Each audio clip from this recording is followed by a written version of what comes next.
ओम शांति। Hello everyone, welcome back to my channel. मैं हूं अर्चना और आप देख रहे हैं माउंटेन फेरी गार्डन। तो फ्रेंड्स, आज मैं अपने जितने भी मेरे पास चंपा के प्लांट्स हैं इनको मैं खाद देने वाली हूं, इनको मैं फ्लावरिंग के लिए तैयार करने वाली हूं।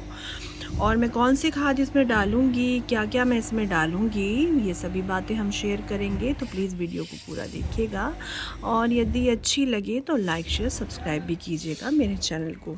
तो फ्रेंड्स देखिए, फ़िलहाल तो फूल खिल रहे हैं। फरवरी का मंथ ख़त्म होने वाला है और मतलब ख़त्म हो ही चुका है और मार्च शुरू हो चुका है। और अभी देखिए, इस टाइम अगर हमने ये काम नहीं किया खाद वाद डालने का तो फिर हम लोग लेट हो जाएंगे। और ये चंपा का प्लांट है, मार्च अप्रैल में फ्लावरिंग करता है और देखिए अभी तक इसके लीव्स भी नहीं आए हैं। और कौन कौन सी खाद हमें इसमें देनी चाहिए जिससे कि इसकी अच्छी ग्रोथ हो और इसमें फ्लावरिंग बर्ड्स बने और इसकी जो स्टेम्स हैं ये भी हेल्दी रहें और ये प्लांट की रूट्स भी हेल्दी रहें। तो ये सारे काम हम अभी करेंगे। तो मैंने क्या किया है कि इन सब पॉट्स की जो ऊपर की 2-2 इंच की सॉइल थी वो मैंने निकाल ली है। और देखिए आपको इनकी रूट्स भी दिखने लगी हैं। देखिए, अब इससे ज़्यादा हम इन्हें और डिस्टर्ब नहीं करेंगे क्योंकि इनकी ये ग्रोथ का टाइम है। तो मैंने पहले ही इनको रिपोर्ट कर लिया था, अक्टूबर में शायद किया होगा। और अब मैं इनको दोबारा से रिपोर्ट नहीं करूँगी, ना ही इनकी मैं रूट्स की प्रूनिंग करूँगी क्योंकि इनकी जो रूट्स की प्रूनिंग करनी थी वो मैंने पहले ही कर ली है। और अभी देखिए, इसका आपको पॉट दिख रहा है, इतना भी कोई रूट से भरा हुआ नहीं है और इसकी रूट प्रूनिंग की कोई अभी मुझे ऐसी ज़रूरत लग नहीं रही है। तो मुझे लगता है इसमें बस खाद डालना सफिशिएंट होगा। फ़िलहाल मेरे पास ना ही गोबर की खाद है और ना ही मेरे पास वर्मी कंपोस्ट है, मेरे पास कुछ भी नहीं है और मैं केमिकल भी यूज़ नहीं करती हूँ। तो मैंने कुछ टाइम पहले ये कुछ खाद ऑर्डर की थी। एक तो पोटाश मैंने ऑर्डर किया था, वो भी ऑर्गेनिक पोटाश मैंने ऑर्डर किया था देखिए। और ये जो है ये फ्लावर का साइज़ इंक्रीज़ करता है। अगर आप इसे फ्रूट प्लांट्स में, वेजिटेबल्स में हर जगह डाल सकते हैं।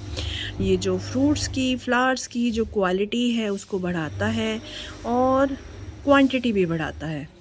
ये जो यील्ड लिखा हुआ है ना, क्वालिटी एंड यील्ड, यील्ड का मतलब है कि पैदावार को बढ़ाता है। मतलब इसकी फ्लावरिंग की क्वांटिटी भी बढ़ेगी और क्वालिटी भी बढ़ेगी, उनका साइज़ भी बिग होगा और फ्रूट साइज़ भी। अगर आप वेजिटेबल्स लगा रहे हैं या फ्रूटिंग प्लांट है, जैसे लेमन के प्लांट्स आपने लगा रखे हैं, हर तरह के प्लांट के लिए ये ऑर्गेनिक पोटाश जो है बहुत ही अच्छा है। अगर आपके घर पे पेट्स हैं, जो भी हैं, और आप किसी भी वजह से अपने केमिकल फर्टिलाइज़र यूज़ नहीं करना चाहते हैं तो आप इसको यूज़ कर सकते हैं। मैंने भी इसे फ़र्स्ट टाइम ही ऑर्डर किया है और अब देखते हैं कि इसका क्या रिज़ल्ट होता है। तो देखिए, फ्लावरिंग प्लांट्स के लिए तो ये ज़रूरी है।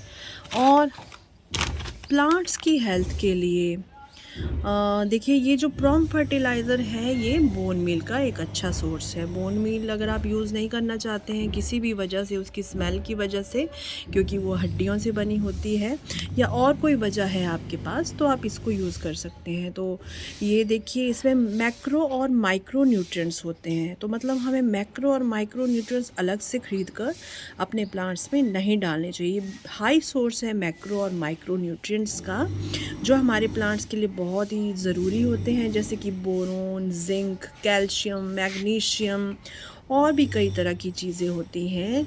वो सब हमारे प्लांट को ज़रूरी होती हैं। सिर्फ गोबर की खाद डाल देने से या वर्मी कंपोस्ट डाल देने से हमें वो रिज़ल्ट नहीं मिलते हैं। तो हमें ये सारी चीज़ों का इस्तेमाल करना पड़ता है और ये सॉइल की क्वालिटी को भी बढ़ाता है। देखिए, लिखा हुआ है सॉइल एनरिचमेंट के लिए भी ये बहुत अच्छा है।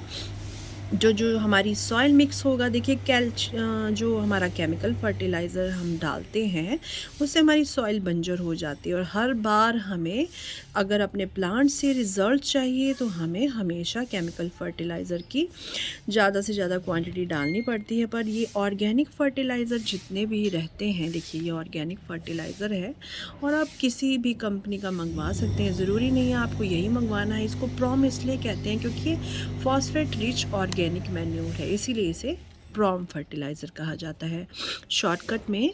तो ये बहुत ही अच्छा है। तो ये दोनों चीज़ें मेरे पास हैं तो मैं इन्हीं को डालूँगी।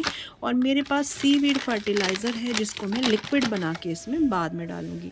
तो फ़िलहाल मैं इसको इसी में डालूँगी। तो मैंने क्या किया है, देखिए मैंने इसको ग्राइंड कर लिया है, क्योंकि इसके मैंने देखा ग्रैन्यूल्स जो रहते हैं, दाने जो इसके रहते हैं, वो बहुत ही धीरे धीरे डिकम्पोज होते हैं और बहुत ही स्लो वो काम करते हैं।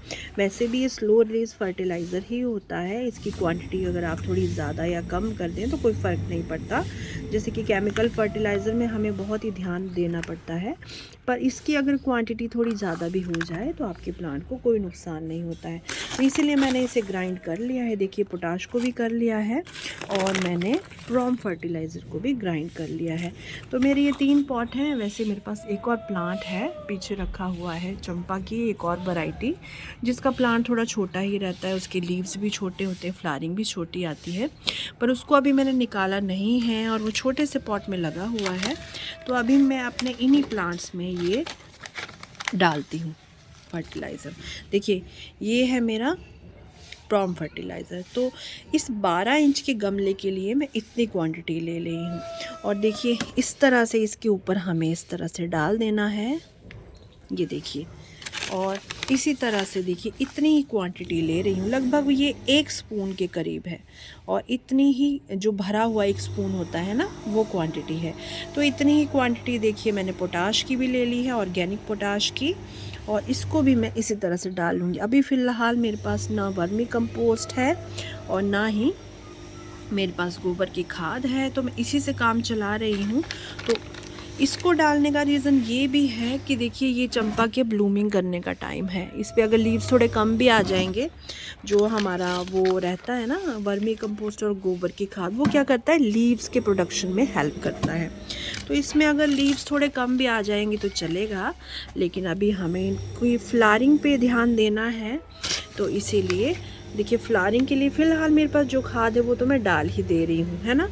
और जब हम घर जाएंगे और जब हमारे पास अवेलेबल होगी वर्मी कंपोस्ट या फिर गोबर की खाद, तो उसको ऊपर से डाल लेंगे, या फिर उसकी कंपोस्ट ही जो है वो भी बनाई जा सकती है। तो ये देखिए ये मेरी सॉइल मिक्स है और ये मेरा पुराना सॉइल मिक्स है। इसमें वर्मी कंपोस्ट भी मिक्स है, गोबर की खाद भी मिक्स है, किचन वेस्ट कंपोस्ट भी इसमें मिक्स है। ये पुराने गमलों की है और इन गमलों में मैंने कुछ लगा भी नहीं रखा था, तो इनमें कुछ ना कुछ पोषण तो ज़रूर होंगे।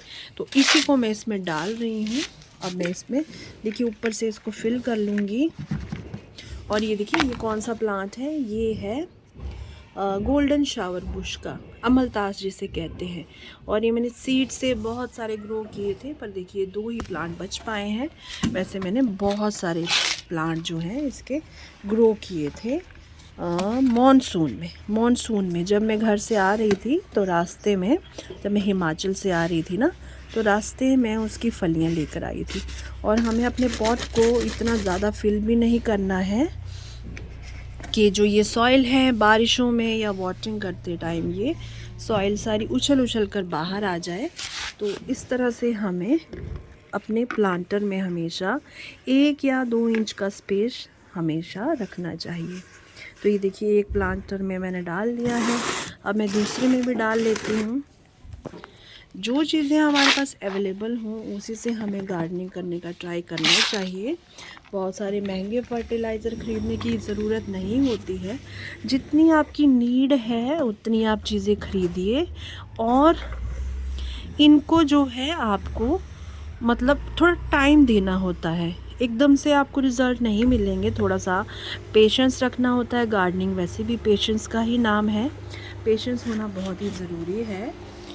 देखिए अगर आप लगातार इसमें फर्टिलाइज़र ही डालते जाएंगे और तो प्लांट जो है ना वो कंफ्यूज हो जाता है, उसको समझ नहीं आता है कि अब कौन सा फर्टिलाइज़र डाला गया है, क्या करूं मैं, किस तरह से करूं। जिस तरह हम लोग अगर बहुत सारा खाना एक साथ खा लेते हैं ना, कई तरह का खाना, तो हमारा जो ये जो पेट है, हमारा जो मतलब अंदर का हमारा जो सिस्टम है वो भी समझ नहीं पाता है कि किस तरह से वर्क करना है, और हम बीमार पड़ जाते हैं। तो सेम पौधों के साथ भी यही कंडीशन है। बहुत सारे फर्टिलाइज़र कई बार आपको सुनने को मिलता है कि ये जादू जैसा वर्क करेगा, ऐसा कुछ नहीं होता है।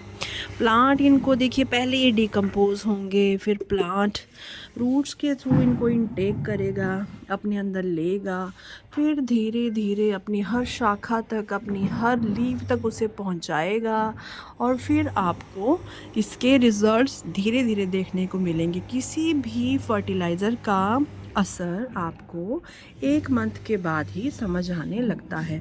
ऐसा नहीं है कि अभी आपने डाला है और आप चाहेंगे कि हफ्ते बाद इसमें फ्लावरिंग शुरू हो जाए, ऐसा नहीं होगा।